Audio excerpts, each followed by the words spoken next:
Welcome back to From the Cheap Seats on the Horn Takes podcast. I am Sean Redfern, joined with me, as almost always, here today on Sunday. We got Michelle Lynn with us today. How are we doing, Michelle? Doing great. Victory Sunday. Love it. Yeah, Victory Sunday. We got a day in between to kind of watch a bunch of other games and gather our 10 thoughts, and that's what we'll do today.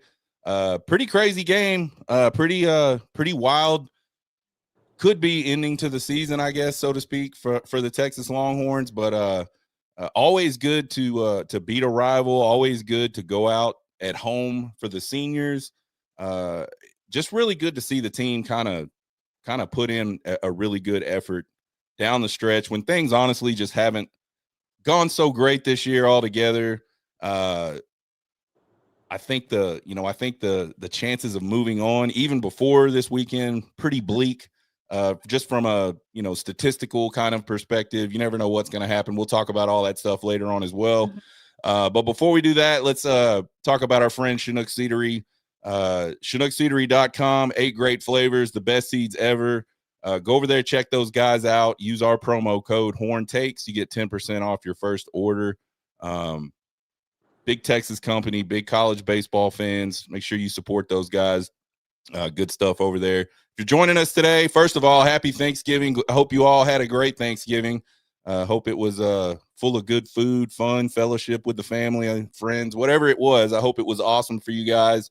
Make sure you guys hop in the chat. We want to hear from you. We'll be talking about all kinds of good stuff. We're going to kind of go back and look at the keys to the game that we had. We're going to kind of go back and look at our predictions, Michelle.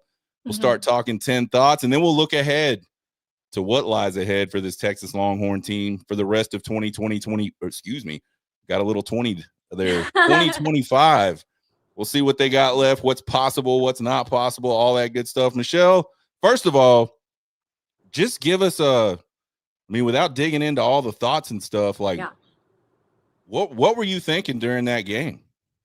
What a night. I thought the team just showed that they were way more tested than A&M. They were battle tested. They had scars from the season, and you could tell that they were the more mentally tough team. Things were not going our way at the beginning. I mean, the missed PI calls on Ryan Wingo was really hard to get in a groove, but we never stopped, which was typical for our team, and I think it just showed out in the second half where we refused to quit and we just kept chipping away, and eventually we broke through. Whereas I just don't think that A&M was as tested. Texas fans were talking about that all season long of they didn't play anybody. And I think we got to prove that, the other day. So it was really great. I think you mentioned that on our show Tuesday night about Texas A&M maybe not being tested. Right. They certainly weren't as tested as some other teams in the SEC. I'm still very much my position on the SEC is still very much that from top to bottom, there's a lot of really good rosters. That doesn't necessarily mean you've got great teams or even good teams down at the bottom of the SEC. But the rosters are very capable, in my opinion, more capable from top to bottom of coming up and sneaking up on people, certainly more so than other conferences. The bottom of the Big 12 is the bottom. The ACC bottom is terrible. The Big 10 bottom is terrible. In the SEC, and I hate to say this because I am flat out 1000% like not an SEC homer. I've always thought like the cult around the SEC from fan bases kind of weird.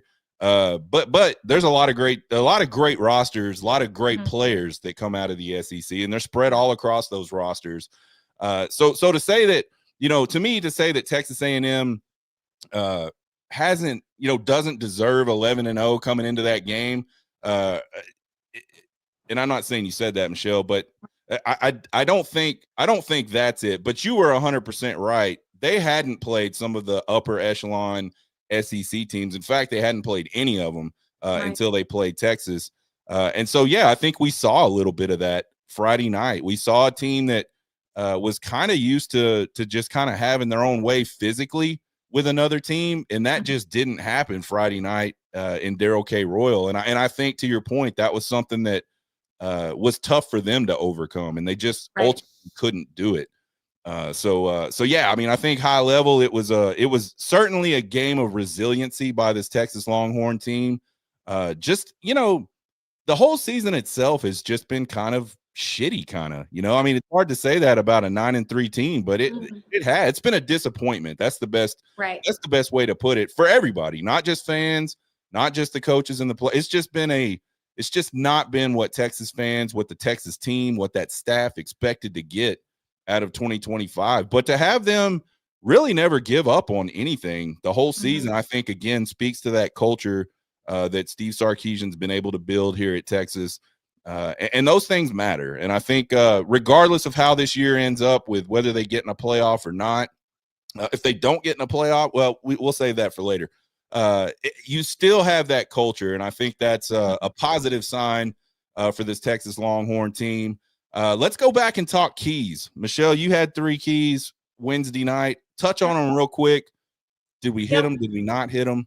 We nailed all 3 of my keys. So my first key was Arch Manning needed to be the better quarterback on the field, feel like he was the far superior quarterback and leader on the field. My second key was for the seniors. We had a lot of senior guys have some of their best games as a Longhorn even, so they really stepped up.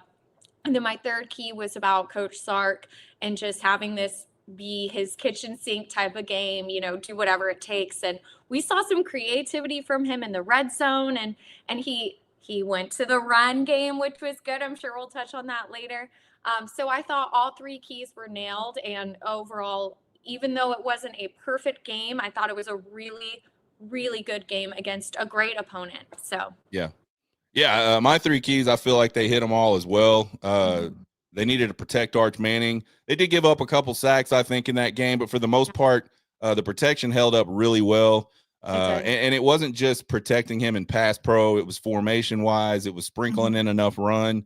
That third quarter, they did way more than sprinkle in the run. So I thought, game plan-wise, I thought execution-wise, they did a very solid effort of protecting Arch Manning against a really good, defensive front for Texas A&M, really active. They just have a lot of guys that can get to the passer, and it was just pretty much a non-issue Friday night. I said number 2 key was the Texas defense needs to be the best version of the Texas defense. I thought they were outstanding. Early in the game, they kept it close like they've done so many times throughout this season. And then finally, the offense started to pick up some steam in the third quarter. But what I especially liked about the game Friday is they didn't ever let off the gas. In fact, PK got a little more aggressive as the game went on. So I think the defense for sure turned in maybe not the best performance of the year, but certainly one of the top 2 or 3 performances of the year for this Texas defense. And then 3, I said, force some turnovers, and they were able to do that. They got in Marcel Reed's head there in the second half and kind of got him confused, and were able to force some turnovers. So we hit on all 6 keys, which we've done it a couple times and we've won games. So I think, and these aren't like magical keys. These are just things you got to do to win pretty much any football game. But I think it's interesting that they were, we went from talking earlier this year about them winning some games, but almost hitting none of our keys, to now they're starting to hit some keys and win some football games. So I think that's positive progression for the season. Going back to predictions, Michelle, I think, and I should always write this down, and I never do, but I'm pretty positive. Michelle, tell us what you had for a prediction in this game. I will just leave it at that. So mine was 38-35. I thought it would be much closer. I thought it would be higher scoring. I think the weather was way more of an element and component than I had anticipated it being. So yeah, I'm glad that it was a 10-point margin of victory. It was exciting. So yeah, good stuff there. I thought it would be a close game as well. I had Texas 27-24 over Texas A&M. I think you're probably right. If memory serves, it was super windy. It was, yeah. Friday night down in Austin, and it was windy across the country at a lot of places, honestly, this weekend. So kind of that whole deal where fall's trying to hang on and winter's trying to take over. It gets windy. So yeah, I mean, I think we both had close games. It had the potential of getting close a couple of times there in the fourth quarter or late in the game, but again, that Texas defense just kept stepping up and making plays. If you're out there watching us today, and there's 49 of you right now, tell your friends, have them hop in the chat. Let's talk some Texas football. Give us your 10 thoughts. Give us any of your thoughts while we go through our 10 thoughts. Michelle, we'll start with you. Thought number one from Friday night. Arch Manning, baby. I'm wearing my magical Arch Manning student ID shirt.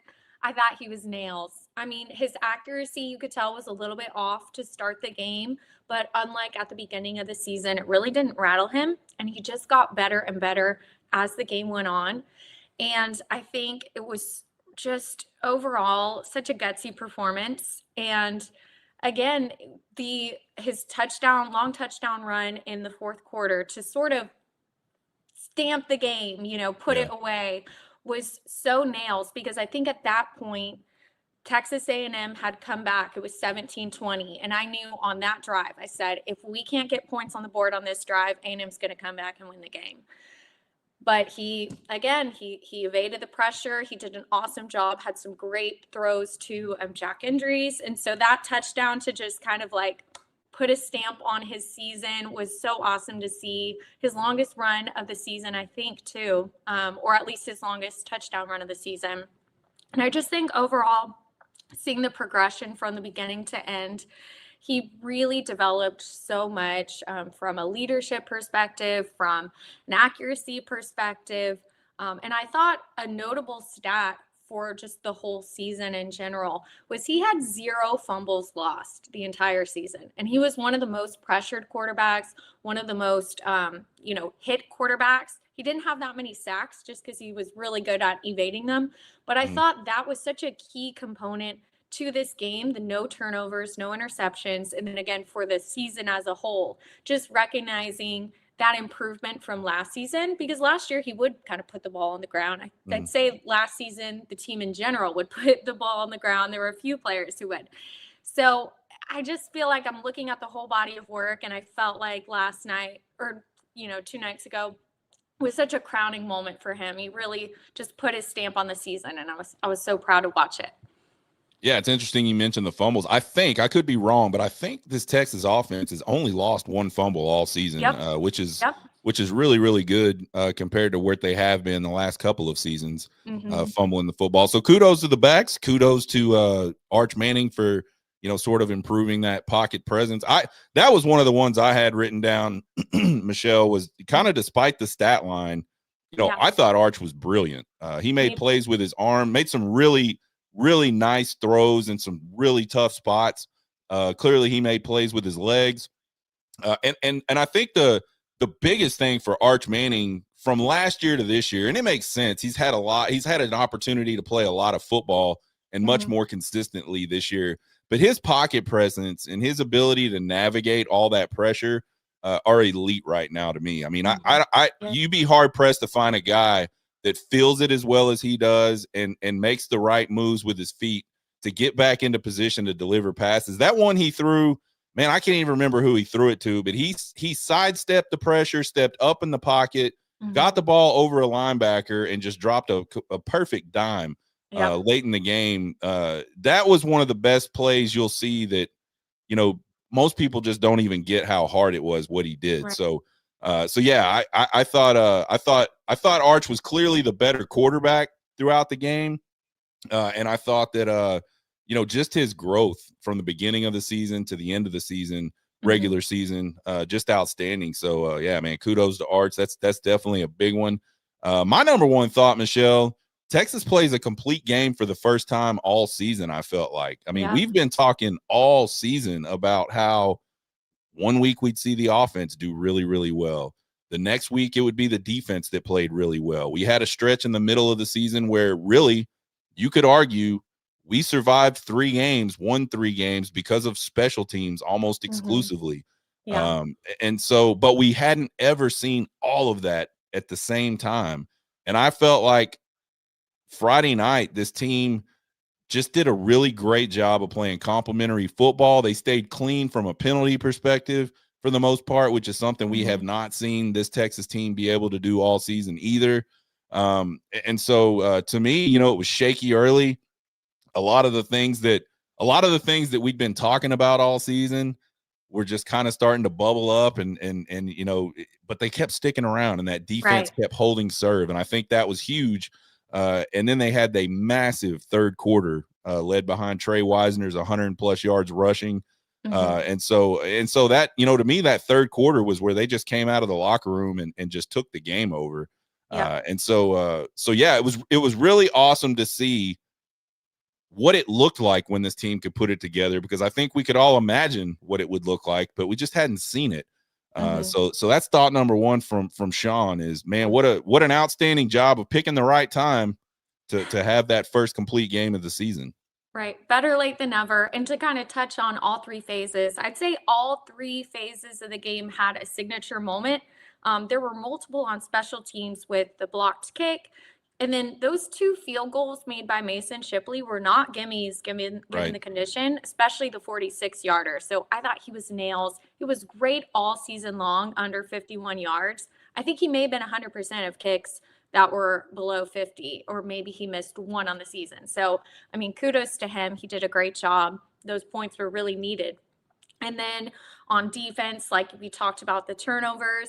And then on offense, I mean, they just kept bringing it, and they made adjustments throughout the game. So it was really exciting. Yeah, seeing a fully complete game for the first time all year long. So loved it. Yeah, and better late than ever. Yeah, and I know, I know the running game was working. It was working extremely well in the third quarter. It was working well before that. I know. But it's still nice to see that, like, Sark recognized that and didn't, because what we've seen out of Sark before is the running game would go in spurts, and sometimes it would be really good, but he would just kind of pocket it and do something different. And we really didn't see that. And so I thought, maybe that's a maturation moment for him, where he's like, hey, we can do this, and we could have done this all season long. If we just put the team in the right position to do it. And so, so anyway, exciting to see the team finally play as a team for the first time, I think. I mean, maybe I'm wrong. If you're out there and you think I'm wrong, let me know. But that was a game where they really played. All three phases looked really, really pretty good in that game. Thought number 2, Michelle, what do you got? The seniors. Oh, I was so proud. I got emotional. I feel like so many players who this was their final game in a Texas uniform had so many great moments. I touched a little bit on Ethan Burke's blocked field goal, his second one of the season, and then Michael Taft getting that interception after he's had kind of a rough stretch of games. Yeah. For him to get that moment, because the game was over once that happened. There just wasn't going to be enough time on the clock. And so for him to get that final stamp on his Texas football career was so awesome, and just gives me chills. DJ Campbell had an awesome game. I saw some clips of him on, I think it was Cassius Howell was the A&M player who was talking a lot of trash all week long, saying, our team was cowardly, things like that. And I mean, he really put a whip into him. So it was just so awesome to see these players who have been part of Sark's culture rebuild for the team and have really put us in a great position going forward. It was great to see them have such awesome games. So kudos to all of the seniors and making senior night so special for them. Yeah, Ethan Burke's going to be a guy. Ethan Burke was a guy that I was super interested in when he signed with Texas, and he flipped from Michigan. He was a big time lacrosse guy in high school. I'm not 100% sure he wasn't going to try to play lacrosse. I think Michigan has lacrosse, but that's his background, and he started playing high school football pretty late in the game, I think. And just a freak athlete for a guy to have size like that and length and be pretty. He's always just been pretty strong at the point of attack, and that's what got him on the football field so early in his career at Texas. And he just never kind of relented from that.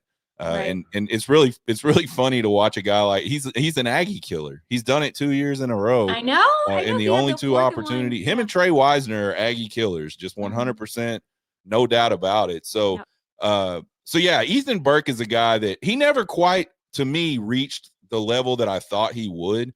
Mm-hmm. which is not to say he hasn't become a very outstanding player, because I just expected over time that his pass rush would be a little stronger than it has been. But a really great player, and someone's going to get a steal either in the draft or through free agency or something like that with Ethan Burke, because he's one of those motor guys that'll just never stop, and he's athletic enough to make a lot of plays. So yeah, it's always good for the seniors to go out, as you mentioned, Michelle, on top. It's even better to do it against your in-state rival, the one that's been chirping all season, and just all the stuff that's been going on this year with those Texas A&M Aggies, and kind of how they just thought they were going to march into Austin and get it done, and that's not what happened. The seniors and that whole team rise up, get it done. We're talking 10 thoughts on Texas 27-17 win over the Texas A&M Aggies on Friday night, Black Friday. Jump in the chat. Let us know what your 10 thoughts are. A thought. What's your biggest thought about the game Friday night? And we'll talk about it. I gotta give some kudos for my number 2 thought to PK. I felt like that first half, we saw a lot of what we've seen most of the season. The second half, totally opposite to me than what we've seen in a while out of this Texas defense. What we had seen in the past is PK kind of get soft in the second half, allow teams to get back into the game, allow teams to have these big drives, and even big plays. And man, we just absolutely did not see that in the second half against Texas A&M. To me, the coverage seemed tighter in the second half than it was in the first half.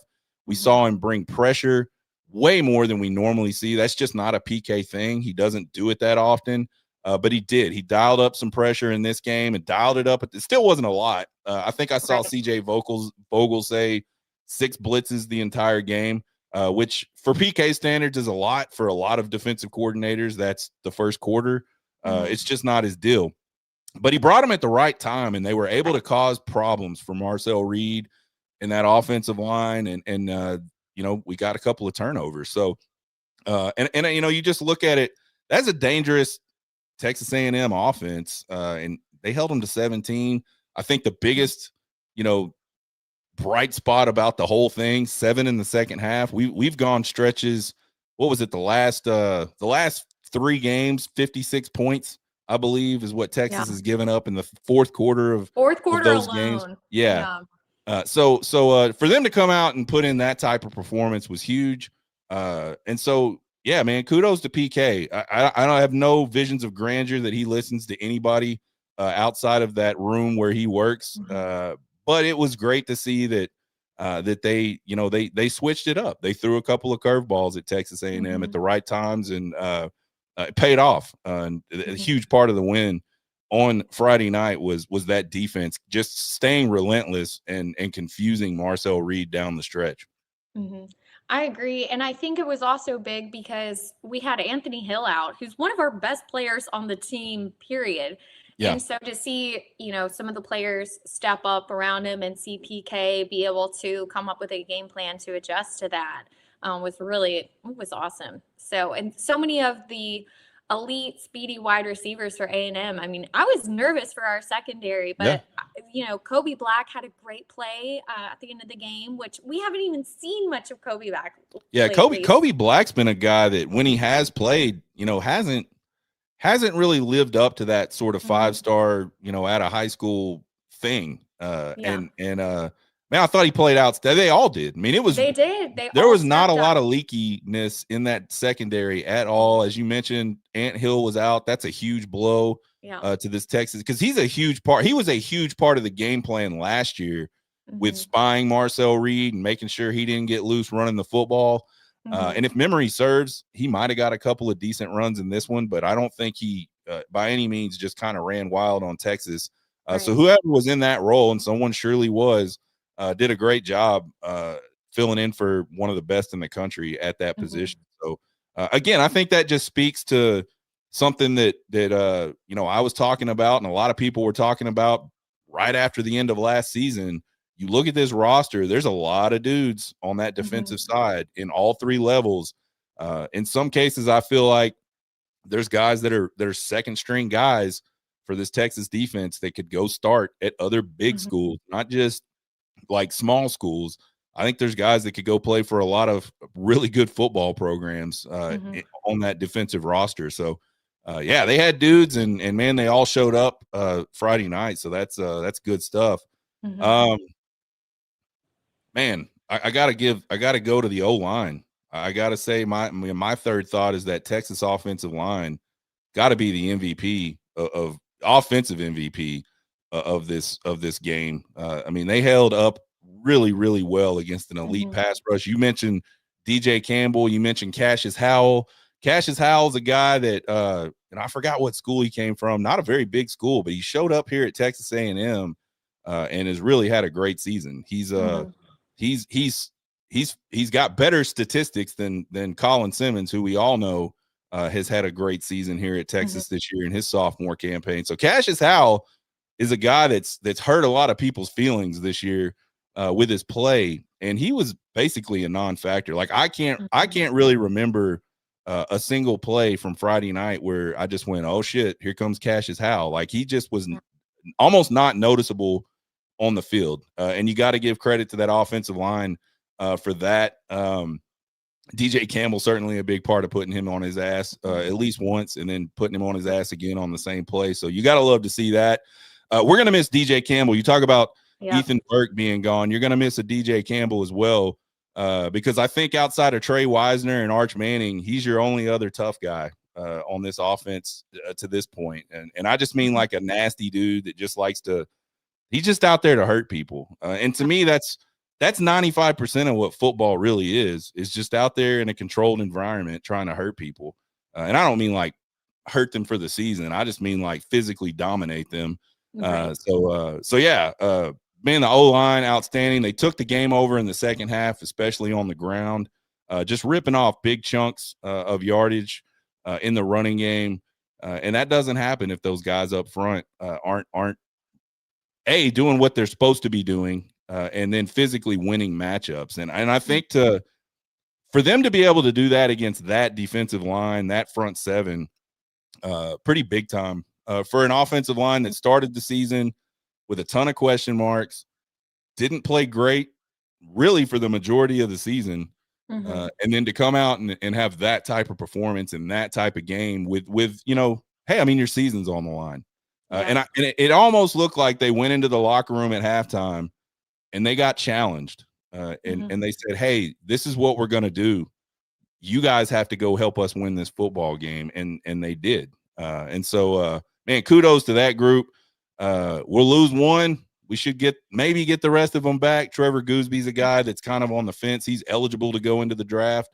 I've seen where scouts have him as a top 10 offensive tackle in this year's draft class. I don't know where that puts him on the whole round spectrum of the NFL draft, but I feel like he's a guy, just like I felt like Cam Williams last year was a guy that would benefit greatly from rolling the dice one more time and playing another year of college football.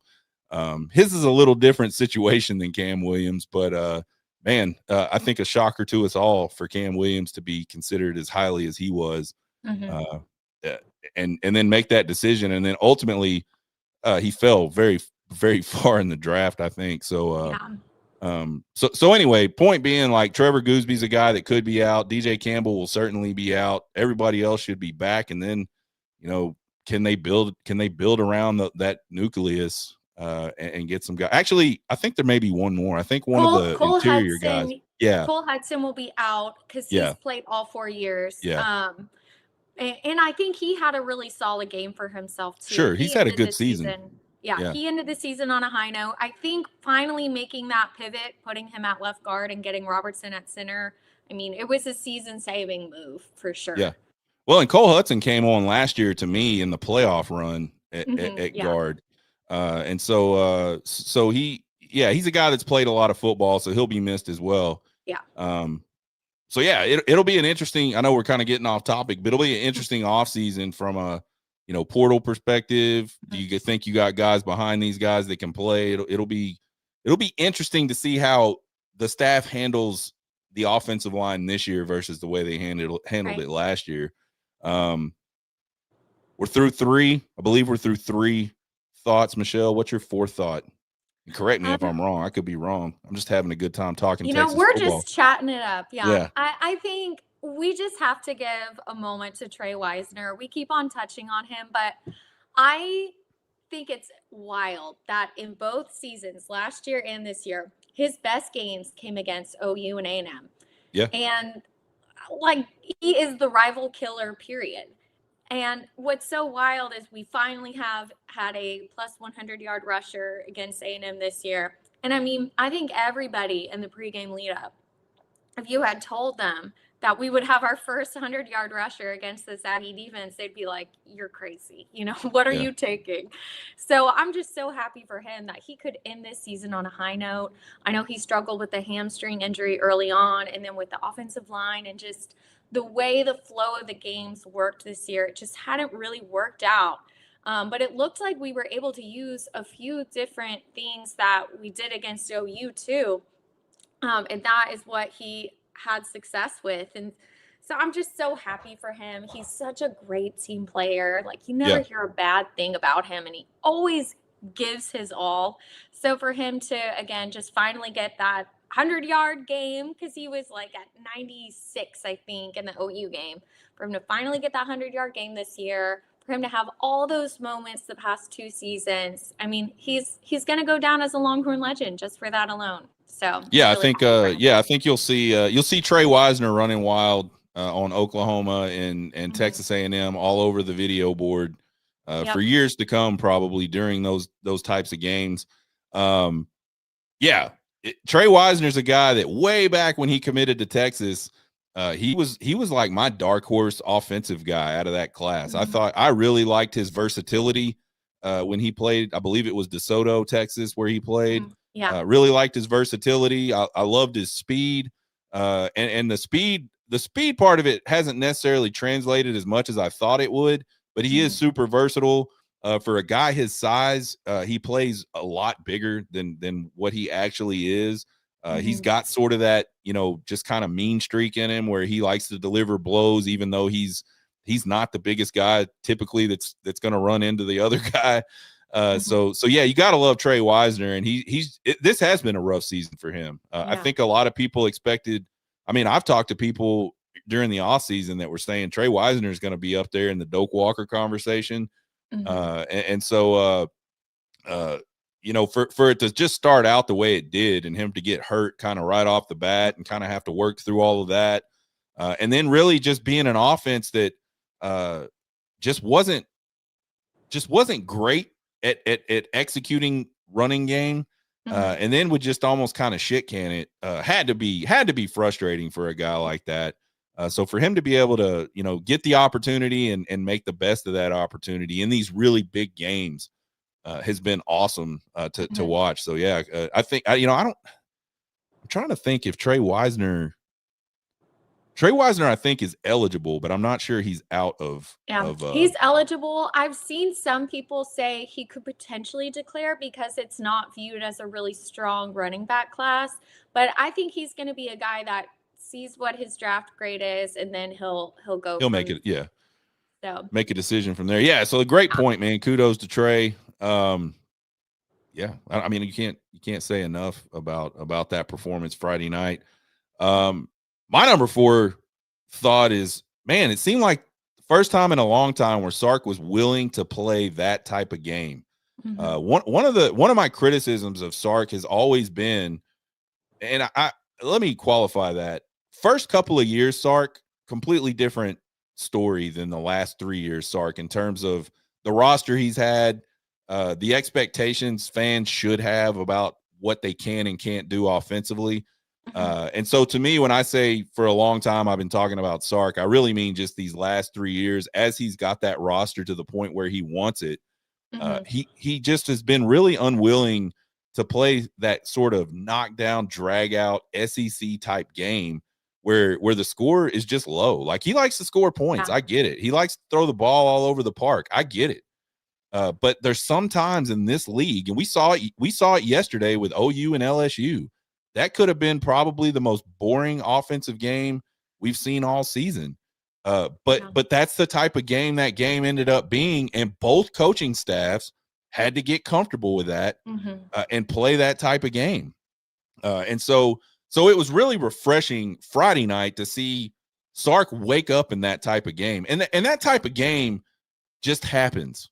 It's not like you don't plan on going into a game necessarily and going, hey, we're going to pound the rock. We're going to punt if we have to, and we're going to play defense. The idea is always, hey, we're going to go into this game. We're going to pound the rock. We're going to run it all over them. Then we're going to start hitting them for deep shots, and we're going to score 50 points today. But that doesn't always happen.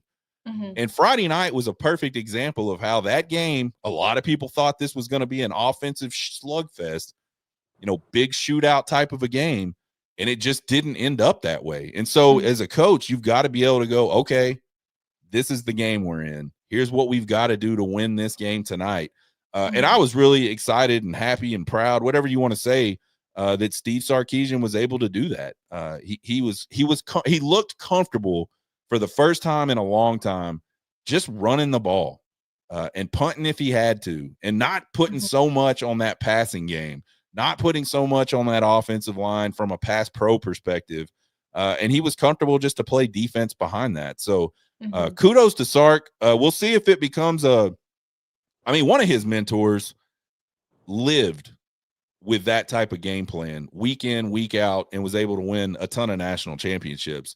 It'll be interesting to see as Sark's career develops, whether he's more and more comfortable playing that type of game. I mean, I think you just always look across the SEC and there's games like that. And it's every year where you just kind of have to pull the big boy pants on and just try to out physical people. And it's almost never pretty because there's a lot of good players on both sides of that line of scrimmage that can make plays, but you have to do it. I think to win in this league, I think you absolutely 100% have to. You even go look at the Big Ten. The two teams that have dominated the Big Ten over the last few years are Michigan and Ohio State. And when they play each other, it is just a slogfest. I mean, sometimes the score doesn't look like it, but it's always power. We're going to just overpower you. And if we make some big plays, we do, but we're comfortable not. And so go ahead. Similar to the Texas OU rivalry game and the Michigan Ohio State game, the team that has the most rushing yards at the end is almost 90% of the time the winner. There's been very few instances where the less rushing yard team wins, and that is a direct relation to the physicality, which team is willing to be tougher and pound the rock. So I think you're spot on with that. Yeah. So, kudo, tip of the cap, Steve Sarkisian. I think if they come out and just try to just chunk the ball all over the place, I'm not saying they couldn't have won the game because they're certainly capable of making some plays, through the air. We've seen it all season. They can do it.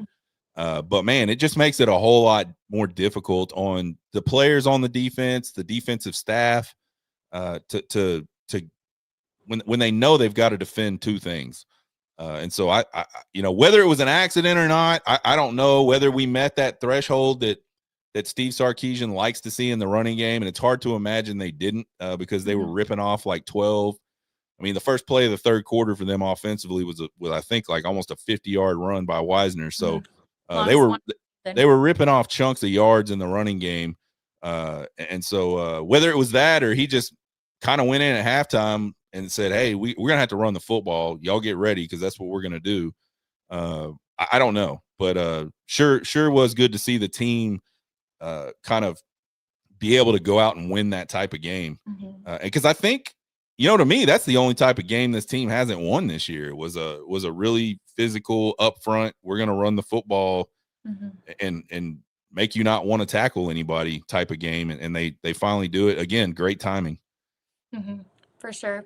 Another, just kind of touching on Coach Sark, I thought it showed just sort of where he is in the echelon of coaches. And we sort of touched on this in our preview show of how was A&M going to be the type of team that was closer to the Ohio State and Georgias that we struggle with, or were they going to be closer to the OUs and Vandy's, who are still playoff teams, but like we beat them handedly? And so I think it showed that Texas really is right in between that upper tier, the Kirby Smarts and Ryan Days, and Sark specifically. He's above the Elkos of the world, but he's not quite at the Ryan Days of the world. But I Yeah, think I he's think that's getting fair. close, you know? And so to me, it will be nice to see what's his evolution going to be then next season. Because I think maybe something, and again, I don't know this because I'm not in the press box or anything like that.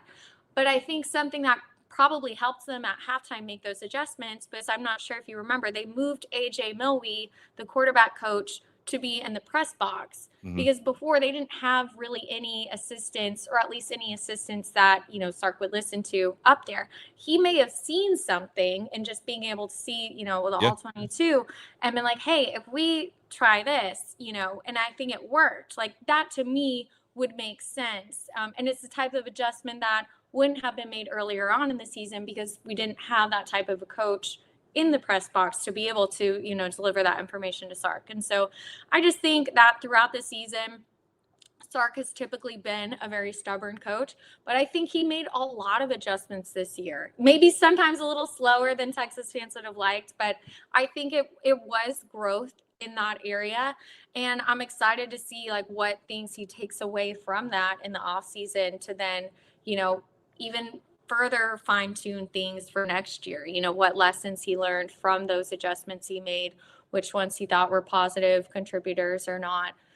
So yeah, I'm very happy for him. I'm really glad we ended this season on a high note. And I think again, it was very affirming just knowing, okay, he is better than that middle tier of coaches. He's much closer to the upper tier than those guys. And so, it's just always good to know, because you can sometimes get in your head like, well, do we need a new coach? Do we need to make a change? And so it's just very affirming, like, okay, no, he's got this. So Yeah, I think that's a good point about Sark. And I think, we've talked on the show before about evaluating yourself is one of the hardest things for anybody to do. It's just not something that humans are, for whatever, either we're not genetically programmed, or we just, build up pride over too long. And it's hard for us to step back from ourselves and go, here's what I'm doing.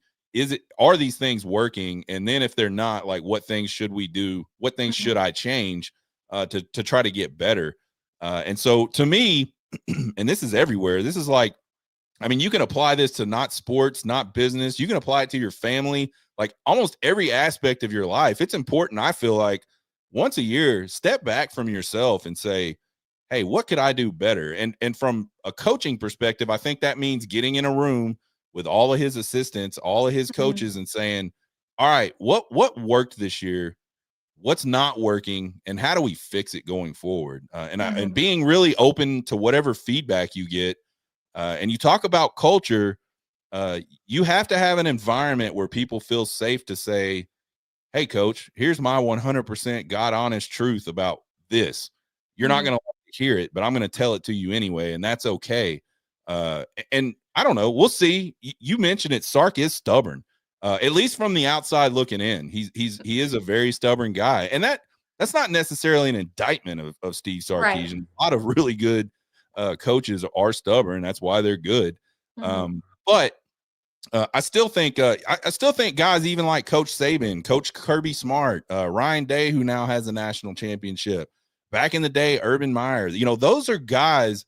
They didn't get to where they are by luck. They didn't get to where they are by just doing the same things over and over again. They got to where they were because they had good ideas. They were good at what they did, but then they were also probably more than willing to say, hey, I don't know everything. We were deficient here. How do we fix that for next season? So yeah, a really good point there. We've seemed to find an Aggie in here. A&M losing was a cover up for how much of a bust Arch Manning is.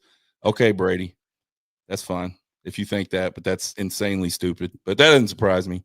Yeah, haven't won in over 5,000 days, but good luck. Good luck in the playoffs. Yeah. The game was scripted too. Another big one from Brady. The game was scripted. Oh wait, I clicked the wrong one.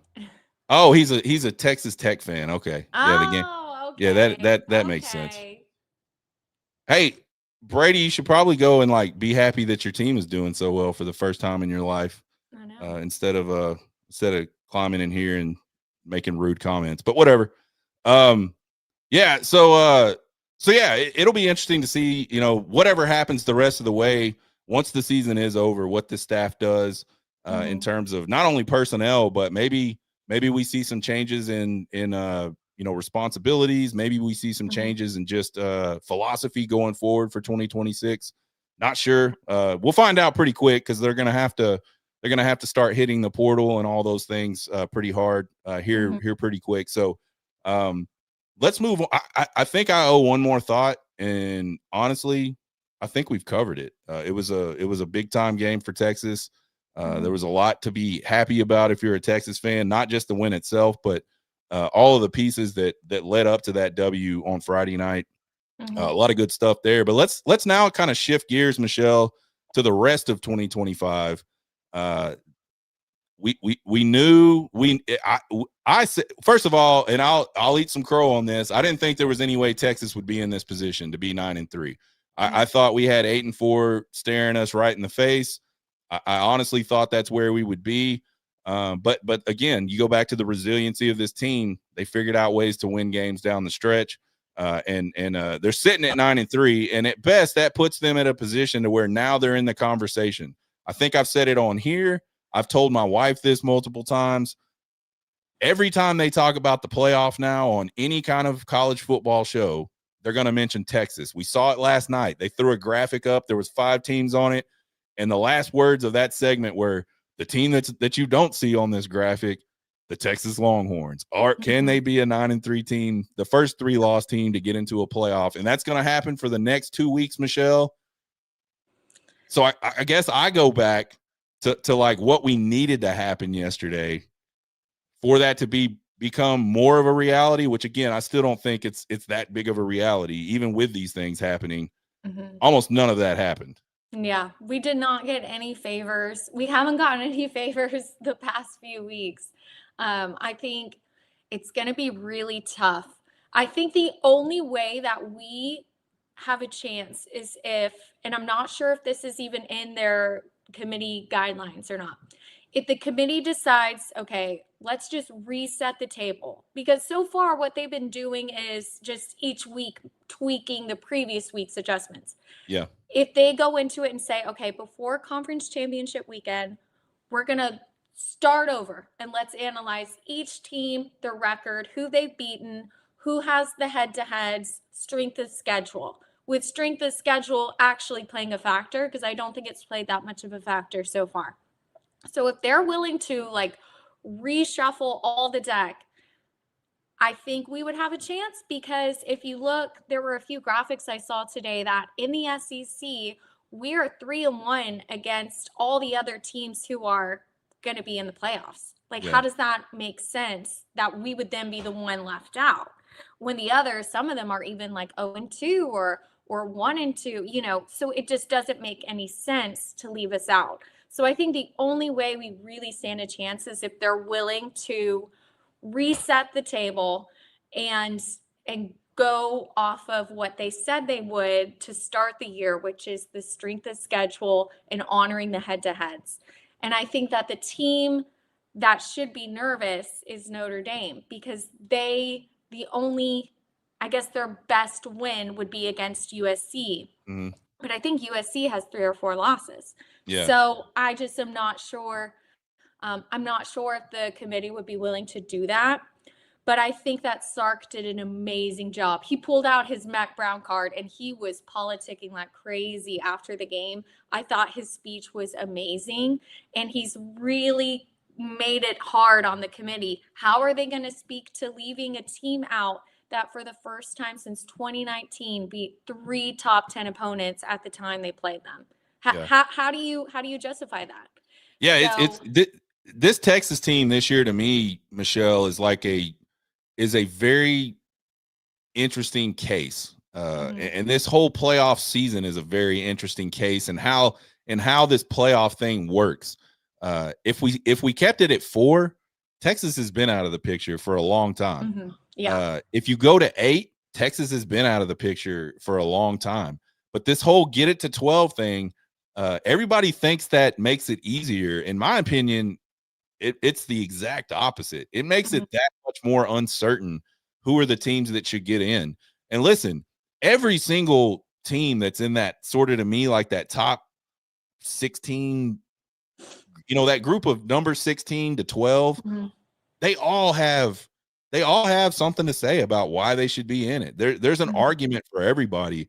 And I think you're right, Michelle. It's going to boil down to what the committee sort of starts prioritizing as they go through these conversations. Right. It looks like, for the most part this year so far, it's been the 0-loss teams. Which ones do they think are better? The 1-loss teams, which one do they think are better? The 2-loss teams, which ones do they think are better? And then you got a couple of 3-loss teams that were kind of up there. Texas was one of the ones that was, for a while, ahead of a lot of 2-loss teams. And then this last week, Michigan jumped them. I think this week's rankings are going to tell us. I think after Tuesday night, Texas fans will 100% know whether there is any chance that they get in or not. And I think they're going to have to be jumped a lot to get into that realm of having a chance. And man, I don't know if the committee has the balls to do that. I don't. The interesting thing about all of this is, like, the committee can do whatever it wants. Everybody keeps saying, like, oh, you can't do that, or, you can't. Yeah, they can. They absolutely 100% can do whatever they want. It's whether they're willing to do that. And hey, you can argue all day about, if you're a Texas fan, you can argue all day about those points you made, Michelle. Like, they're the only team that's won 3 top 10 games. They're 3-1 against the teams with winning records in the SEC, which is the best out of any of those teams in the SEC with a winning record against the others. All that is true.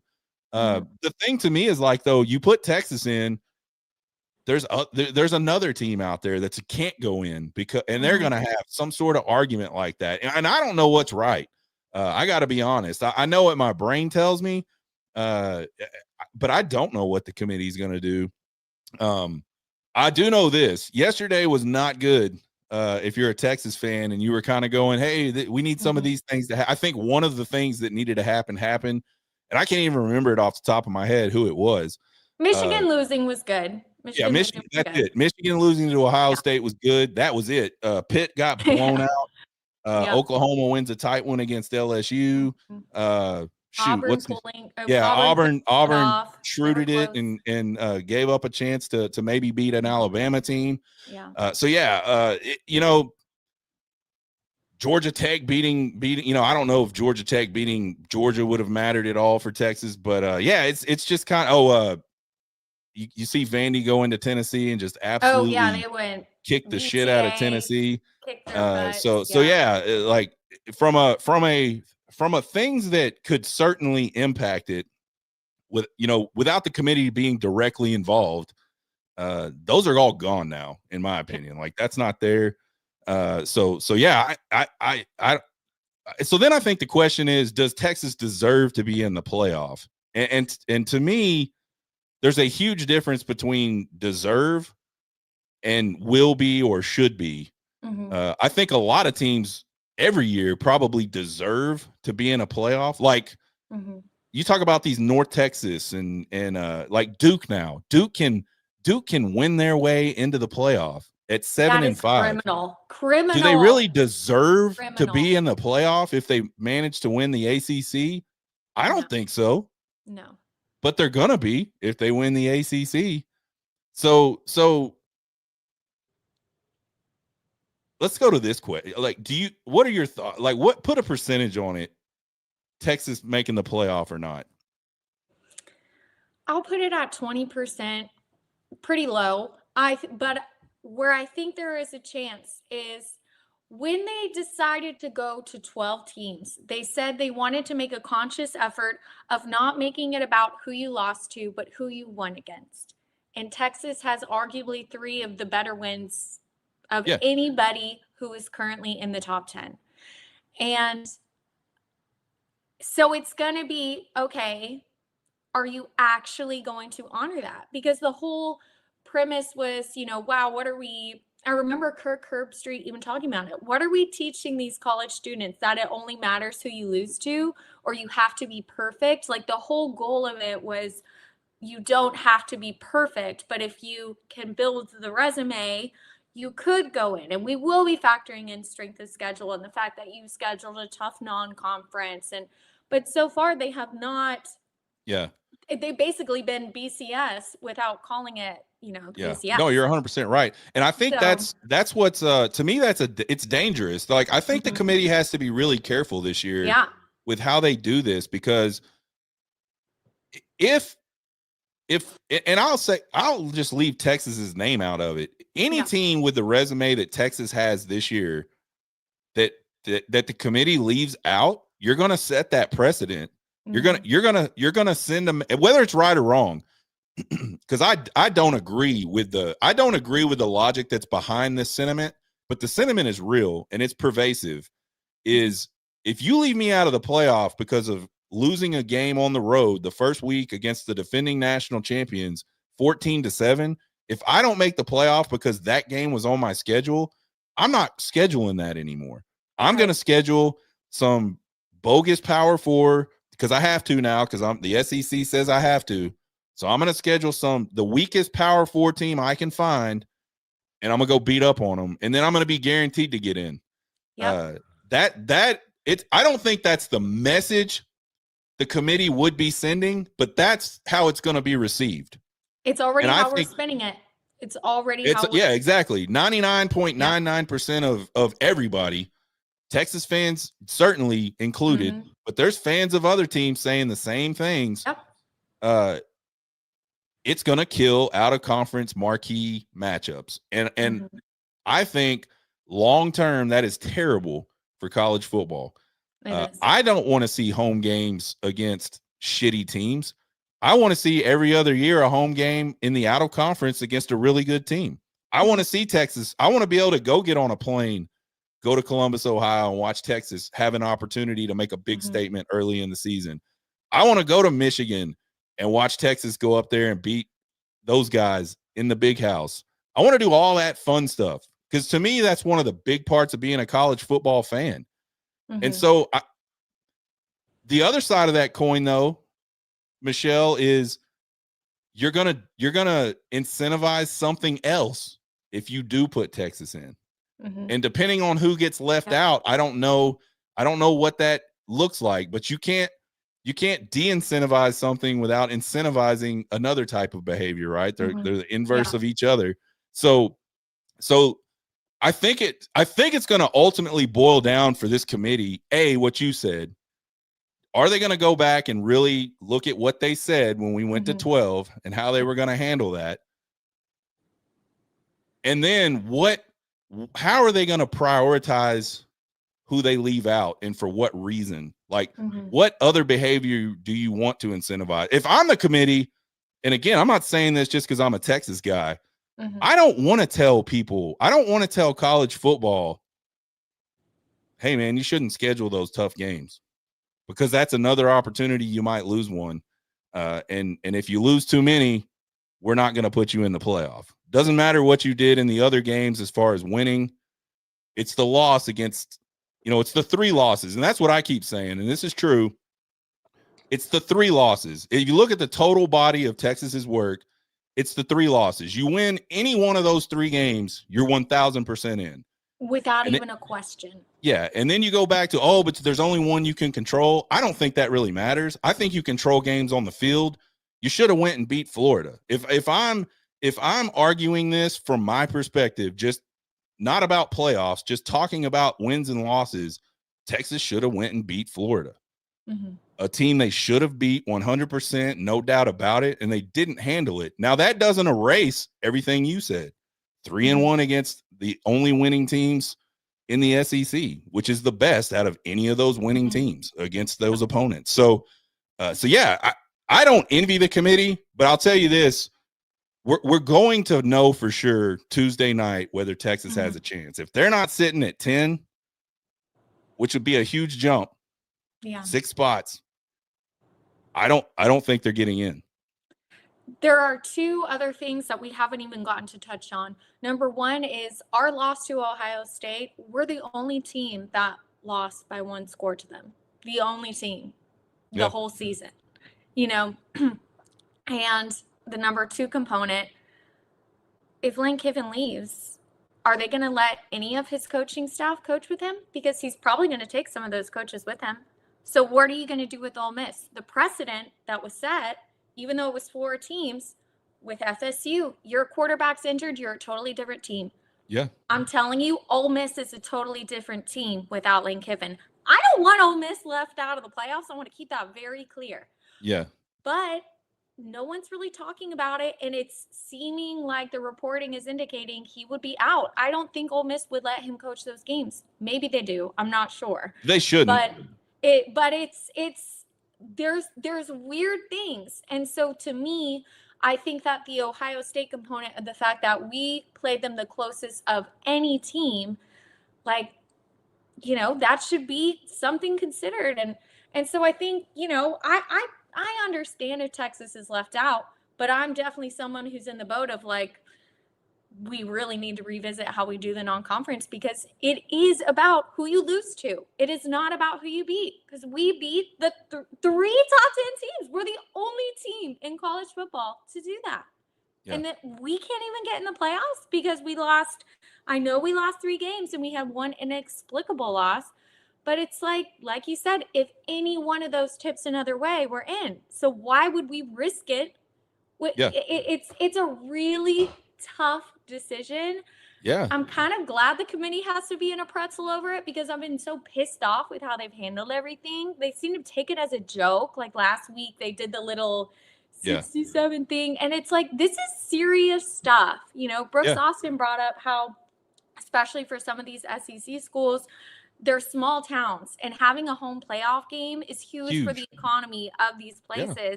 And so then when you just go and are making jokes, like, this is actually serious stuff. A lot of money is on the line. And so to me, I'm curious to hear what they're going to say, because people aren't going to be happy either way. Yeah. Tuesday night's going to be wild. I think they have the opportunity to send whatever message. I mean, they're going to send whatever message they send, and it's going to be Tuesday night. The final ranking's not going to matter, more than likely. Jill brings up a pretty decent point. 10-2 Alabama goes in and loses the SEC championship game to Georgia. Do they fall lower than Texas? I don't know. Does it matter? Is that something that would put them out? I don't know. I think probably not. That's a situation, though, that we have not seen. Is a 2-loss team go to their conference championship game and lose? Does the committee weigh? Okay, but you were in your conference championship game. I think a lot of it probably depends on how that game goes.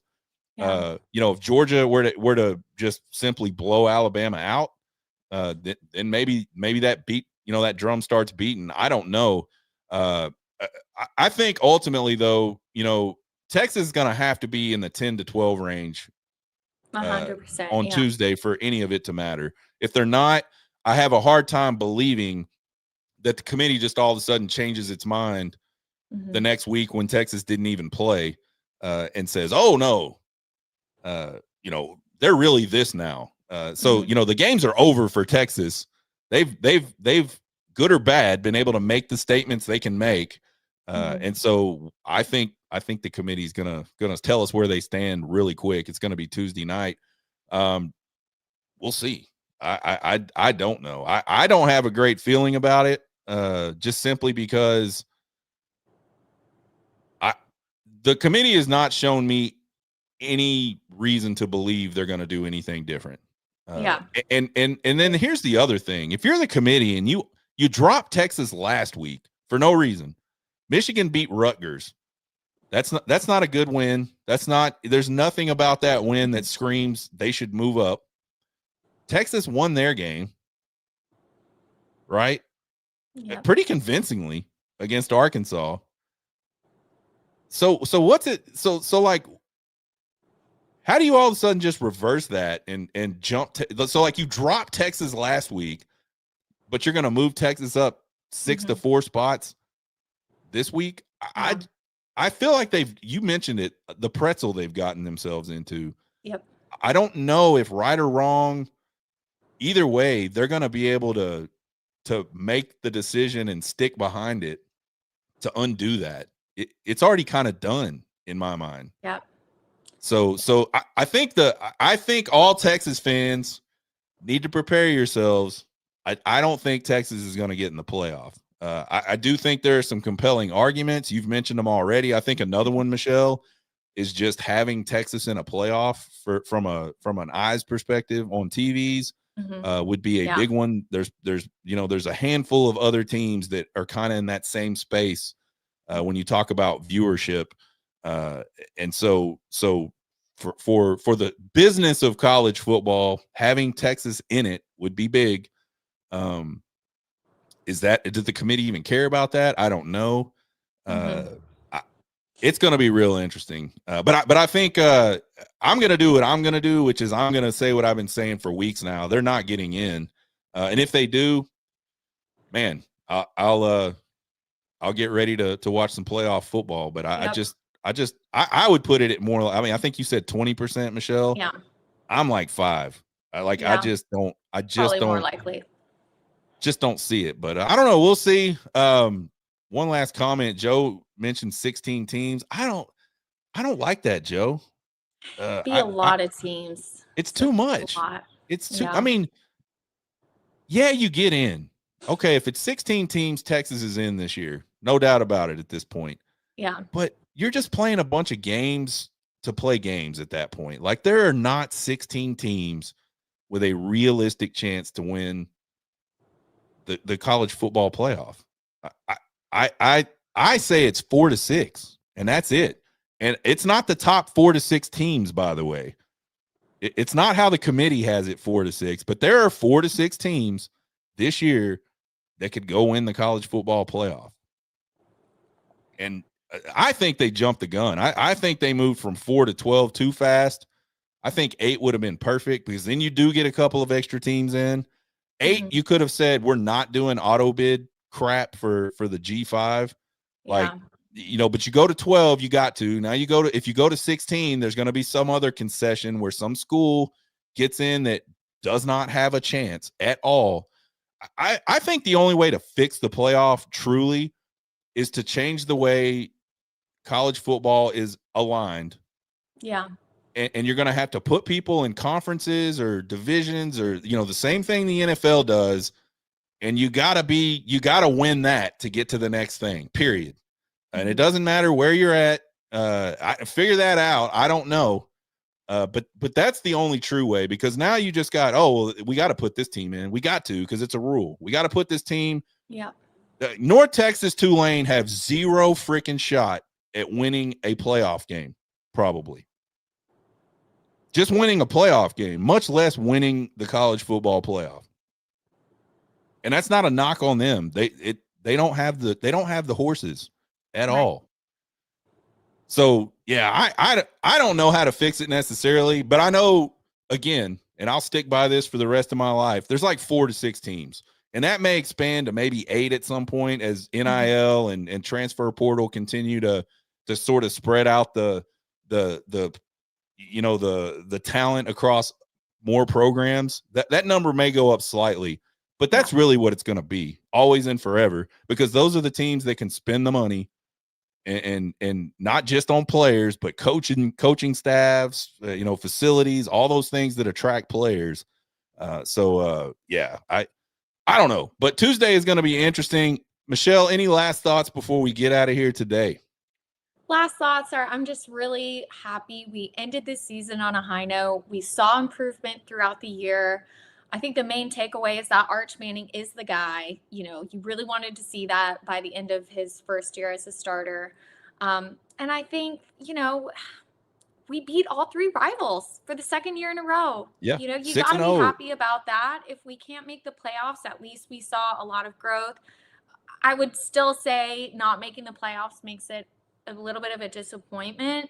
But it's like we saw positive trajectory everywhere. And I think maybe missing out on the playoffs, it could be a benefit just in terms of roster retention, portal acquisition, and really getting to do an assessment of how do we improve from this year to next year. It just gives me more time to do all of that and Yeah. to be able to, if we're going to make personnel changes on the coaching staff, to be able to get the first and the best of the best. Because last year we lost a lot of coaches in February who went Yep. And to had to like go either the looking. Yeah. NFL or to other college teams. And so we were kind of getting the end of, okay, well, who's available? You know, let's get Dwayne Akina. I know he's almost about to retire, but you know, we need a secondary. You know, we Yeah. kind of had to scrap and claw. But this year, the only positive of not making it is like we would have a really thorough amount of time in the off season to Yeah. make the improvements we need to. So Yeah, that's true. And I think, one last thought for me is making a playoff is exciting. It gives you an opportunity. It doesn't have to be the end all, especially if you're in Texas's position this year. I think a Citrus Bowl against a Michigan is a pretty, as far as bowl games go, which to me are almost useless anymore.